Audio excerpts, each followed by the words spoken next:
Hello বন্ধুরা, আজকে আমি চলে এসেছি আবার তোমাদের কাছে একটা ফেয়ারনেস সাবান বানাবো। তার জন্যে কি কি লাগবে সেটা তোমাদের জেনে নাও। গ্লিসারিন বেস সোপটাকে আমি কেটে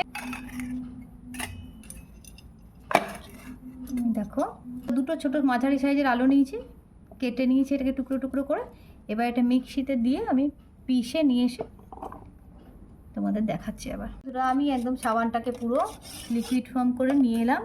আর এইটা আমি আলুর রসটা যে করেছিলাম না, আলুর রসটা করে আমি কিন্তু এটাকে আবার ফুটিয়েছি কেশর দিয়ে, একদম পিওর, দেখো একদম ক্রিমের মতো। তোমরা কিন্তু এরকমভাবেই করবে। এবার আমি এটা এর মধ্যে দিয়ে দেবো, এই সোপ বেসটার মধ্যে পুরোটাই দেবো। দেখো, আর দেখো এটা মুলেঠি পাউডার, এটা আমি 1 চামচ দেবো। মুলেঠি মানে তোমার এতটা স্কিনের জন্য ভালো না, স্কিন পুরো দাগ ছোপ তুলে দেয়, তোমাদের মেচে তার দাগ থাকে তাতেও উপকার। আর চন্দন পাউডার তো জানোই কতটা উপকারী। তো আমি 1 চামচ তোমার চন্দন পাউডার, 1 চামচ মুলেঠি পাউডার দুটো দিলাম।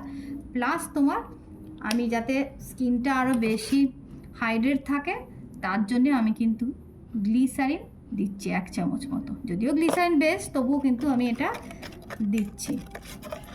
এইগুলোতে পুরো ঢেলে দিলাম, পুরো ঢেলে যদি তোমরা বাইরে রাখো তাহলে মোটামুটি 2-3 ঘন্টা রাখবে, আর ফ্রিজে রাখলে 1 ঘন্টা রাখলে পুরো সাবান তোমাদের রেডি। সাবান আমার পুরো রেডি। সবাই আমাকে দেখতে থাকো আর আমার পাশে থাকো।